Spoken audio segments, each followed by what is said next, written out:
ये तार जुड़ रहे हैं। तीनों के हवाला नेटवर्क की जांच अब ईडी कर सकती है।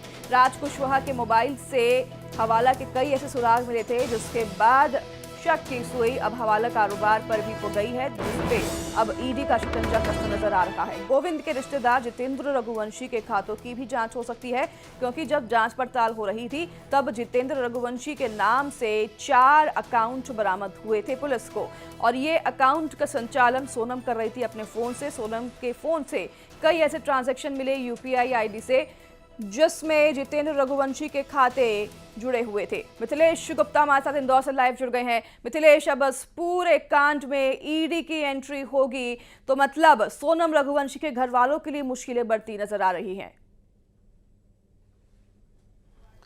राजा रघुवंशी मर्डर केस में लगातार कई चौंकाने वाले खुलासे हो रहे हैं और इस वक्त लेकिन इस न्यूज़ 18 की टीम वहां पर पहुंची है जहां पर राज काम किया करता था। सोनम का वो गोडाउन, सोनम के घर वाले का वो गोडाउन, और ये तस्वीर हम आपको दिखा रहे हैं उसी गोडाउन के बाहर मौजूद है। ये तस्वीर अगर आप देखेंगे तो इसी गोडाउन में राज काम किया करता था। और ये जो कंपनी है श्री बालाजी एक्सटीरियो, ये गोविंद रघुवंशी के नाम पर रजिस्टर्ड है और ये लसूड़िया मोरी में गोडाउन है और अक्सर राज यहीं पर रहता था और राज यहीं पर काम किया था। और सोनम से उसका जो प्रेम है वो यहीं पे काम करने के दौरान पर सोनम से मुलाकात होती है, फिर धीरे धीरे जो मुलाकात है वो अफेयर में तब्दील हो जाती है, अफेयर दोनों के बीच शुरू हो जाता है। लेकिन जहां मैं इस वक्त मैं खड़ा मैं आपको दिखा रहा हूं कि इसकी वजह ये है, एक तो ये लसूड़िया मोरी का इलाका है और यहीं पे गोडाउन है और जहां पर सोनम अपनी पति की हत्या के बाद आके रुकी हुई थी वो भी देवास नाका का हिस्सा है, यानी यहाँ से महज मुश्किल से 3 से 4 किलोमीटर की दूरी है। इसलिए इस जगह को चुना गया था क्योंकि राज का आना जाना जो है बड़ी आसानी तरीके से हो सकता था और इस जो पूरा इलाके इसको राज जो है बहुत अच्छी तरीके से पहचानता था, जानता था, उसे इसके बारे में पूरी तरीके से जानकारी थी, इस लोकेशन के बारे में पता था। इसलिए उसने सोनम को छुपाने का ठिकाना भी बिल्कुल गोडाउन के पास में ही रखा था, यानी गोडाउन से मुश्किल से 3 किलोमीटर दूरी और 3 किलोमीटर महज दूरी पर ही सोनम हत्या करने के बाद 14 दिनों तक छुपी हुई थी।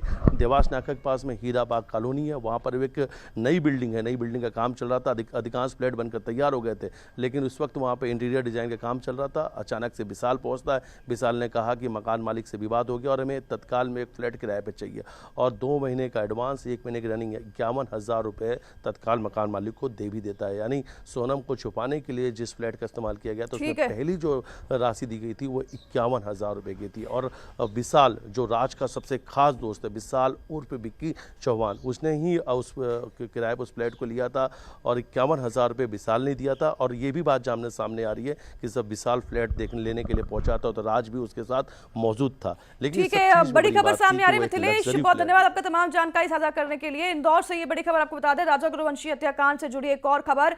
राजा के भाई ने नार्को टेस्ट की मांग की है। आरोपियों के नार्को टेस्ट की मांग की जा रही है। विपिन रघुवंशी ने नार्को टेस्ट कराने की मांग की है सभी आरोपियों की।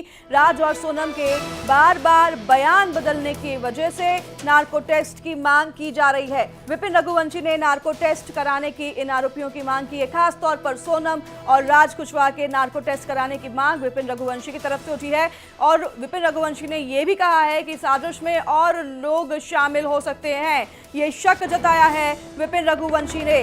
राजा रघुवंशी के परिवार वाले अब सोनम और राज कुशवाहा के नार्को टेस्ट की मांग कर रहे हैं। मिथिलेश हमारे साथ लगातार बने हुए हैं। मिथिलेश, नार्को टेस्ट कराया जाएगा तो कई ऐसे तमाम खुलासे भी होंगे। हालांकि परिवार वालों की तरफ से मांग उठ रही है, पुलिस इस पर क्या करती है, एक्शन लेती है, वो देखने वाली बात होगी। मिथिलेश, सोनम और राज बहुत ही साथी हैं और सोनम ने अपनी पति के जो साजिश है बहुत अलग अलग तरीके से उसने प्लान किया था और उसके सिर्फ एक प्लानिंग नहीं थी, उसकी करीब लगभग 4 प्लानिंग उसने कर रखी थी राजा रघुवंशी की हत्या करने के लिए। और सबसे बड़ी बात है पूछताछ के दौरान तो एक सबसे बड़ी बात है यह कि राजा रघुवंशी के अलावा एक और महिला की ये लोग हत्या करने वाले थे और ये हत्या इसलिए करने वाले थे क्योंकि बाद में उस लाश को जला दिया जाता, उस शव को जला देते और ये कह देते कि ये सोनम का शव है और सोनम उसके बाद हमेशा के लिए लापता हो जाती है और सोनम के खातों में लाखों रुपए भी थे।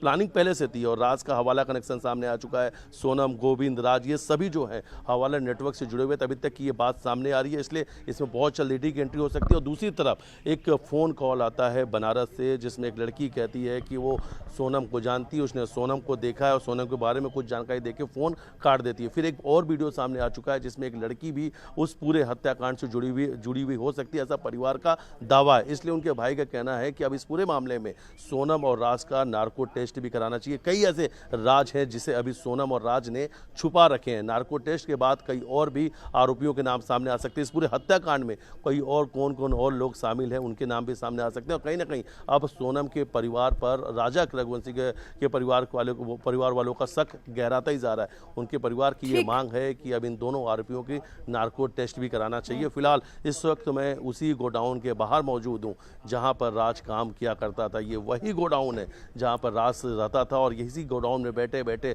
उसने राजा रघुवंशी के हत्याकांड की साजिश रची। सोनम से लगातार बातचीत कर रहा था और ये पूरी जो गोडाउन है ये उसके भाई, सोनम के भाई गोविंद रघुवंशी के नाम पर रजिस्टर्ड है और राज यहीं पर सोनम के घर में काम किया करता था। और छुपाने का ठिकाना भी यहाँ से महज 3 किलोमीटर दूर देवास नाका के हीराबाग कॉलोनी में रखा गया था। एक ऐसी बिल्डिंग जहाँ पर ना कोई आता ना कोई जाता, ना शुरुआत में सीसीटीवी थे, ना कोई सिक्योरिटी गार्ड। लग्जरी फ्लैट चाहिए था। सोनम को हर एक मोमेंट पे हर एक राजा रघुवंशी से जुड़े अपडेट को देखना था। और सबसे बड़ी बात सामने आई है कि हत्या करने के बाद वो इंदौर पहुंचती है और अंतिम संस्कार अपने पति की, जिसकी उसने हत्या की साजिश रची थी, अंतिम संस्कार भी उसने टीवी में बैठकर एक एक तस्वीर देखी थी। यानी उसने पहले ही कह दिया था मुझे ऐसा फ्लैट चाहिए जिसमें टीवी जरूर होना चाहिए। यानी उसे टीवी में सब कुछ देखना था कि इस हत्याकांड के बाद में क्या कुछ चल रहा है। और 14 दिनों तक वो फ्लैट में से ज़्यादा बाहर नहीं निकली। हालांकि कुछ और भी अपडेट सामने आ रहे हैं कि इंदौर में 1-2 जगह गई थी, लेकिन रात के अंधेरों में गई थी।